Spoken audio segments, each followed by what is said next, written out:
always great to be able to combine music, camaraderie with your buddies, and still do a good cause for people? Absolutely, yeah. I mean, gosh, this has been such a great cause throughout all the years, you know, forever.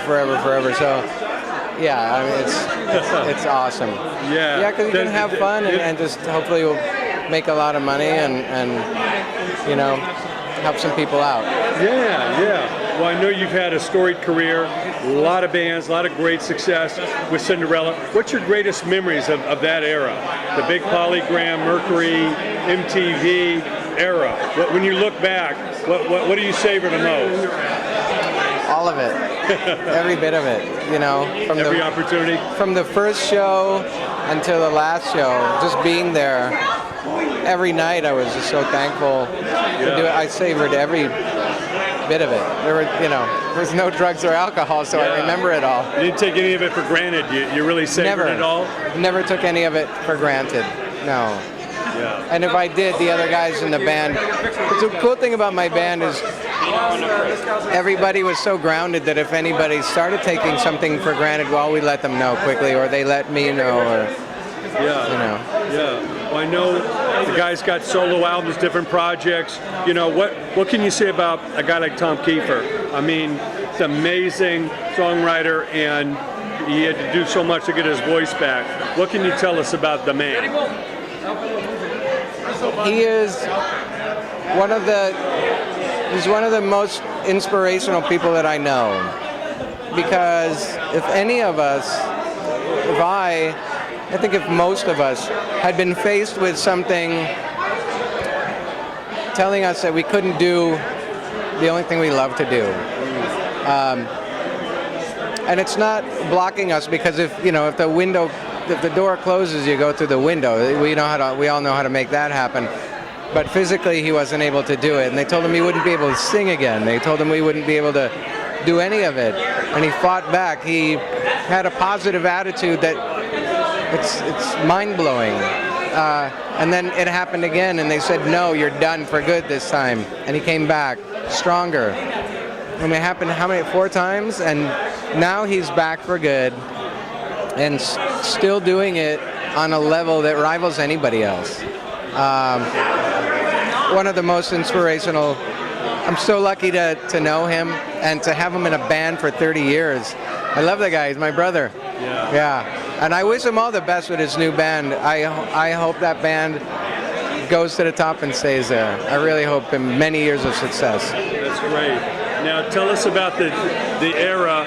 Your buddies with Axl Rose and Guns N' Roses. Next thing you know, you get a phone call. Fred, we need you. Mm-hmm. Tell us about that. Wow.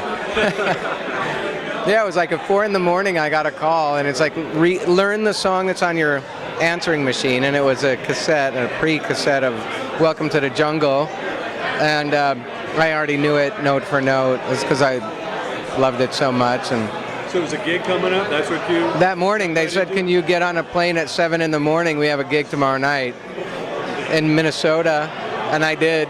And I finished the tour, and it was note for note. I mean, I was confident that I would do it, and that was great. Yeah. That was amazing. What was that like, to just be able to step right into the eye of a hurricane with no notice? I like doing it. You know, I loved it. I did that with Poison a couple of years ago. I like doing it, and that's my violin training. Kind of made me be able to learn stuff quickly, extremely quickly, and precisely. So I have, like, the one place in my life that I have confidence is in doing something like that. So it felt great, and I knew I could do it. So that was pretty cool. But it was mind-blowing. It's Guns N' Roses. Hi, Oni.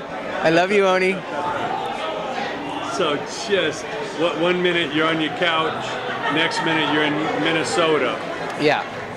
Looking at Slash, and was Izzy in the band? All original. Oh man, the original band. Yeah. This is Appetite for Destruction era. It was. Amazing stuff. Amazing stuff is right. Yeah, well, you've given us so much great music. I listen to all my Cinderella, all the great music you've given us. It's a real Thank pleasure. you. What advice do you give to that young drummer, the young garage band, a young band coming up today? What do they need to do to really have a shot?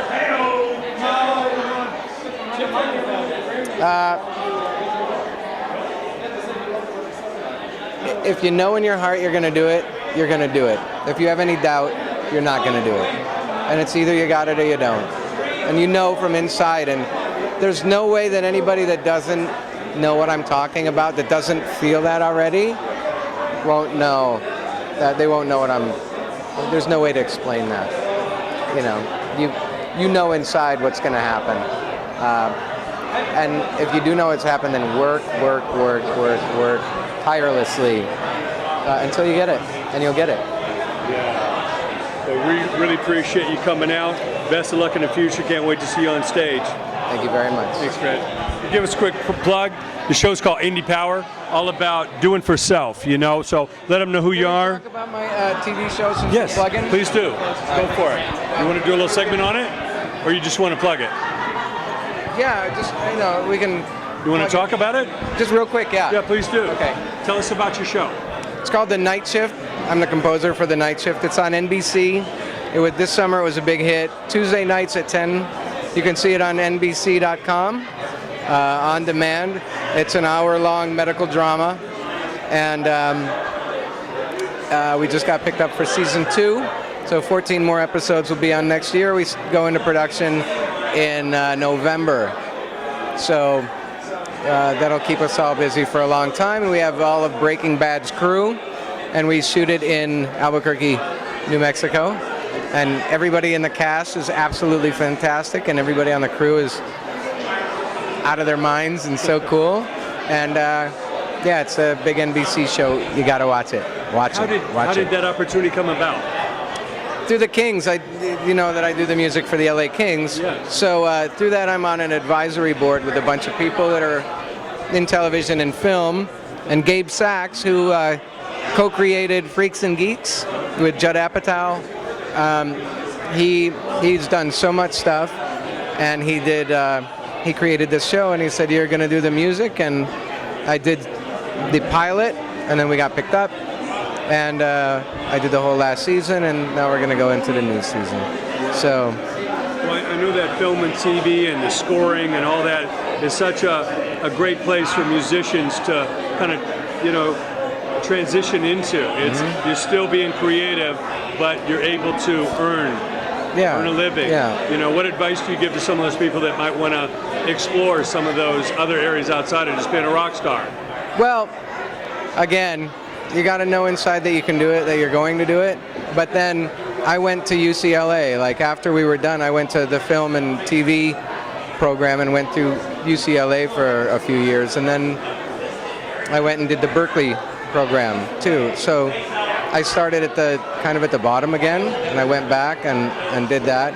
I've always been scoring orchestral stuff for the Kings, the hockey team. But I had to go back to school to really learn it again. So my advice is work, and learn. I hang out with so many composers just to learn what they're doing. And to, you know, every day it's a sponge. You're just a sponge. Be a sponge. Be a sponge. Be the ball, Danny. Be the ball.